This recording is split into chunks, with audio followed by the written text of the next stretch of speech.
سورۃ یوسف مکہ مکرمہ میں نازل ہوئی تھی۔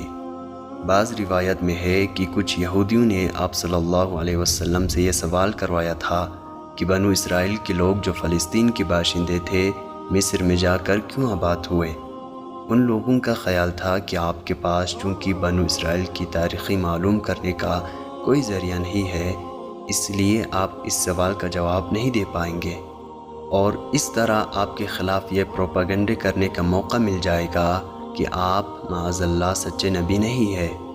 اس سوال کے جواب میں اللہ تعالیٰ نے یہ پوری سورۃ یوسف نازل فرما دی، جس میں پوری تفصیل اور وضاحت کے ساتھ حضرت یوسف علیہ السلام کا واقعہ بیان فرمایا گیا ہے۔ دراصل بنو اسرائیل کے جد امجد حضرت یعقوب علیہ السلام تھے۔ انہی کا دوسرا نام اسرائیل بھی تھا۔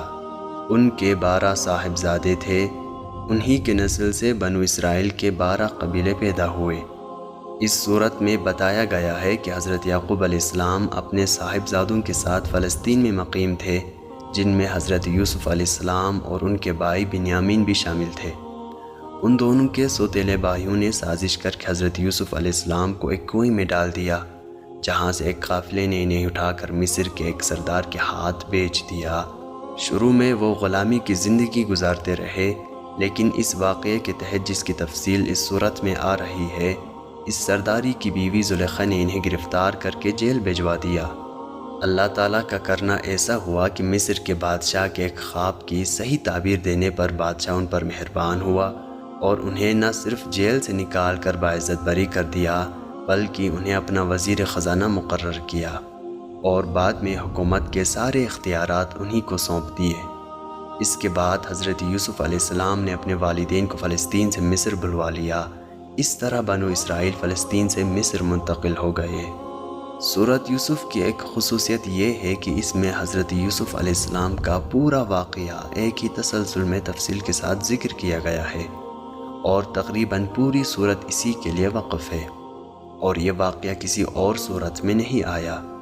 اس واقعے کو اتنی تفصیل کے ساتھ بیان کر کے اللہ تعالیٰ نے ان کافروں پر ایک حجت قائم فرما دی ہے جو آپ صلی اللہ علیہ وسلم کی نبوت کا انکار کرتے تھے۔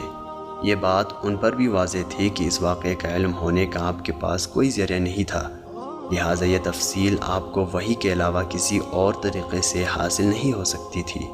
اس کے علاوہ مکہ مکرمہ میں آپ صلی اللہ علیہ وسلم اور آپ کے صحابہ کرام کو کفار مکہ کی طرف سے جن تکلیفوں کا سامنا کرنا پڑ رہا تھا، ان کے پیش نظر اس واقعے میں آپ کے لیے تسلی کا بھی بڑا سامان تھا کہ حضرت یوسف علیہ السلام نے اپنے بھائیوں کی سازش کے نتیجے میں بڑے سخت حالات سے گزرے، لیکن آخرکار اللہ تعالیٰ نے انہی کو عزت، شکوت اور سر بلندی عطا فرمائی، اور جن لوگوں نے انہیں تکلیفوں کا نشانہ بنایا تھا ان سب کو ان کے آگے جھکنا پڑا۔